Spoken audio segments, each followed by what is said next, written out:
So let's talk about what it is we're doing. You're probably wondering, why are there GS6R throttle bodies? Well, I was going to throw these into this using a MicroSquirt.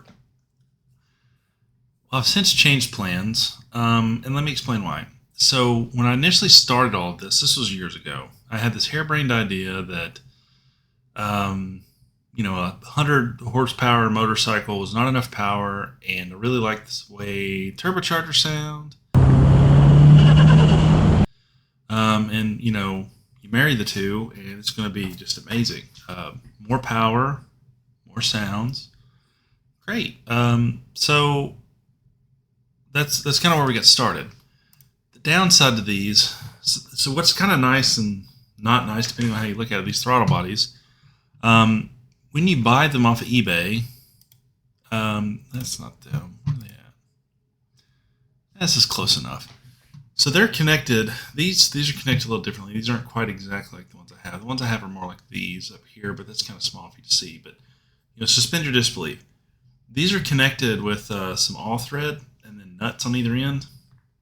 If you pull those apart, you can change the spacing. So the factory spacing on these throttle bodies from a Gixxer, I want to say, don't quote me, but it's like 80, 80, 80.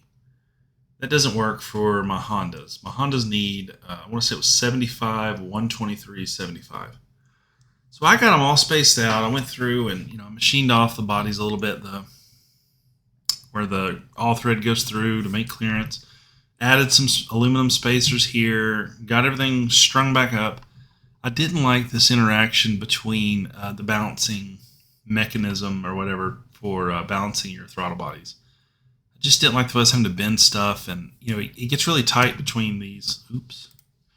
Between these, you can see the mechanism here. Basically, this blade is attached to this, this little arm or whatever you want to call it is attached to this blade. This arm is attached to this blade, and it's held between like two springs, and there's a Phillips head screw back here, and you adjust the position of this, which changes the angles of the blade. So you want the vacuum pressure at idle or whatever to be the same between all four. So you have to go and work your way through them all and balance them out. I didn't like all of that. And for what I was wanting to do, is like kind of overly complicated. The bike's not meant to be super responsive anyways. I don't really need ITBs.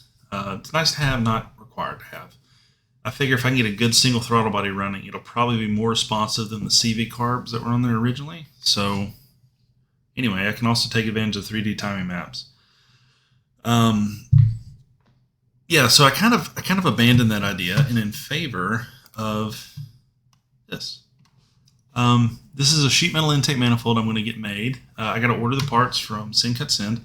Not sponsored. Would love to be sponsored. Doubt I will be, but maybe one day if things take off and you guys find me interesting and funny. I don't know about funny, but maybe interesting. There's a part here you don't really. This looks kind of odd. What is that? There. I got a bunch of designs all kind of in one file, and a bunch of it's hidden. But anywho, I mocked up this sheet metal intake manifold. These are all custom parts that I'm gonna have to make. I've got a machine shop that I play machinist at. It's currently my buddy Travis, he's he's got a 2019 BRZ, GT86 that he bought with a blown motor, it's got a blown short block. So we're kind of replacing short block, it's all over the shop floor right now. Anyway, I have this work. We work for other companies. Get around and get some good runs through just lights on the company. Really enjoy doing prototyping, done some prototyping, small scale, large scale, everything else with engineers. I transitioned into management for a while, but travel was really kind of killing, so just wanted to home the working order. So I'm going to order some parts from Send, get them here, weld them together, get my intake manifold going.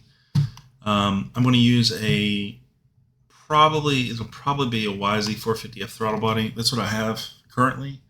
I've got to find the wiring harness for it, for the TPS, because as of right now, it's just like a bare plug. This is not that, so don't assume that it is, but basically I have this, which would be really hard. It's not this. This is a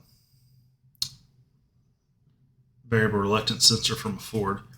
But I just have a bare plug, and I don't know what the pigtail would look like, and I don't know where to source one other than just getting a harness and cutting the plug off. So I just don't know where my harness is for it.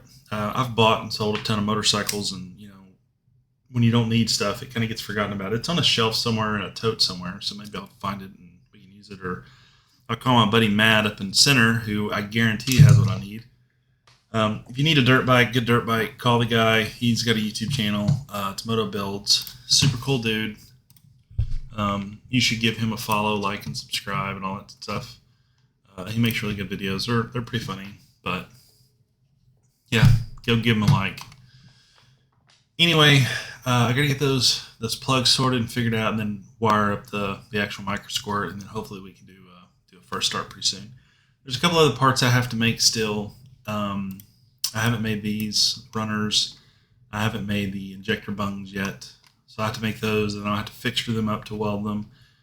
Probably going to 3D print, and I'm going to catch a lot of flack for this, but just to tack weld them together, and then once I've tack welded them, I'll pull all the plastic off, and I'll just weld them up, see if it moves or if I cause fuel leaks.